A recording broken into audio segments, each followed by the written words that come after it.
Perceraian. Dari situ Yesus berangkat ke daerah Yudea dan ke daerah seberang sungai Yordan, dan di situ pun orang banyak datang mengerumuni dia. Dan seperti biasa ia mengajar mereka pula. Maka datanglah orang-orang Farisi, dan untuk mencoba Yesus, mereka bertanya kepadanya, "Apakah seorang suami diperbolehkan menceraikan istrinya?" Tetapi jawabnya kepada mereka, "Apa perintah Musa kepada kamu?" Jawab mereka, "Musa memberi izin untuk menceraikannya dengan membuat surat cerai." Lalu kata Yesus kepada mereka, "Justru karena ketegaran hatimulah maka Musa menuliskan perintah ini untuk kamu. Sebab pada awal dunia Allah menjadikan mereka laki-laki dan perempuan. Sebab itu laki-laki akan meninggalkan ayahnya dan ibunya dan bersatu dengan istrinya, sehingga keduanya itu menjadi satu daging. Demikianlah mereka bukan lagi dua, melainkan satu. Karena itu apa yang telah dipersatukan Allah tidak boleh diceraikan manusia." Ketika mereka sudah di rumah, murid-murid itu bertanya pula kepada Yesus tentang hal itu. Lalu katanya kepada mereka, "Barang siapa menceraikan istrinya lalu kawin dengan perempuan lain, ia hidup dalam perzinahan terhadap istrinya itu. Dan jika si istri menceraikan suaminya dan kawin dengan laki-laki lain, ia berbuat zina." Yesus memberkati anak-anak. Lalu orang membawa anak-anak kecil kepada Yesus supaya ia menjamah mereka. Akan tetapi murid-muridnya memarahi orang-orang itu. Ketika Yesus melihat hal itu, ia marah dan berkata kepada mereka, "Biarkan anak-anak itu datang kepadaku, jangan menghalang-halangi mereka, sebab orang-orang yang seperti itulah yang mempunyai kerajaan Allah. Aku berkata kepadamu, sesungguhnya barang siapa tidak menyambut kerajaan Allah seperti seorang anak kecil, ia tidak akan masuk ke dalamnya." Lalu ia memeluk anak-anak itu dan sambil meletakkan tangannya atas mereka, ia memberkati mereka. Orang kaya sukar masuk kerajaan Allah. Pada waktu Yesus berangkat untuk meneruskan perjalanannya, datanglah seorang berlari-lari mendapatkan dia, dan sambil bertelut di hadapannya, ia bertanya, "Guru yang baik, apa yang harus kuperbuat untuk memperoleh hidup yang kekal?" Jawab Yesus, "Mengapa kau katakan aku baik? Tak seorang pun yang baik selain daripada Allah saja. Engkau tentu mengetahui segala perintah Allah. Jangan membunuh, jangan berzina, jangan mencuri, jangan mengucapkan saksi dusta, jangan mengurangi hak orang, hormatilah ayahmu dan ibumu." Lalu kata orang itu kepadanya, "Guru, semuanya itu telah kuturuti sejak masa mudaku." Tetapi Yesus memandang dia dan menaruh kasih kepadanya, lalu berkata kepadanya, "Hanya satu lagi kekuranganmu. Pergilah, juallah apa yang kau miliki dan berikanlah itu kepada orang-orang miskin, maka engkau akan beroleh harta di sorga. Kemudian datanglah kemari dan ikutlah aku." Mendengar perkataan itu, ia menjadi kecewa, lalu pergi dengan sedih, sebab banyak hartanya.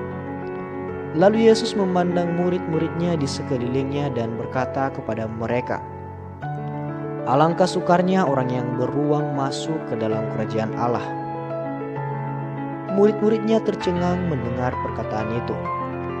Tetapi Yesus menyambung lagi, "Anak-anakku, alangkah sukarnya masuk ke dalam kerajaan Allah.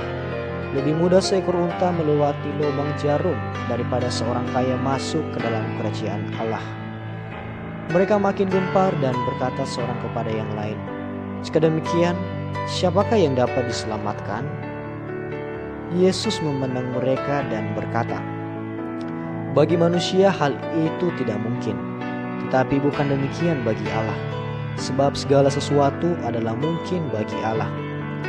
Upah mengikut Yesus. Berkatalah Petrus kepada Yesus, Kami ini telah meninggalkan segala sesuatu dan mengikut Engkau." Jawab Yesus, "Aku berkata kepadamu, sesungguhnya setiap orang yang karena Aku dan karena Injil meninggalkan rumahnya, saudaranya laki-laki atau saudaranya perempuan, ibunya atau bapaknya, anak-anaknya atau ladangnya, orang itu sekarang pada masa ini juga akan menerima kembali 100 kali lipat rumah, saudara laki-laki, saudara perempuan, ibu, anak, dan ladang, sekalipun disertai berbagai penganiayaan, dan pada zaman yang akan datang ia akan menerima hidup yang kekal.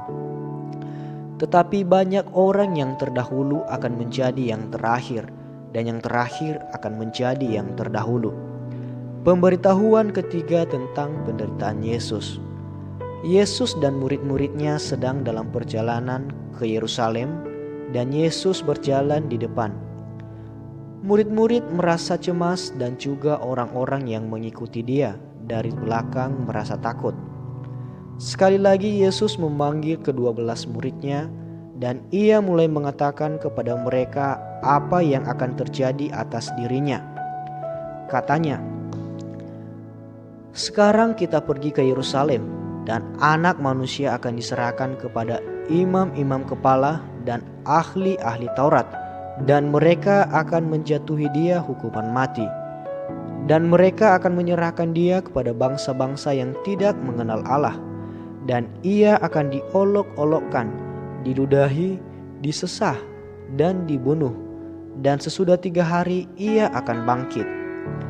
Permintaan Yakobus dan Yohanes, bukan memerintah melainkan melayani.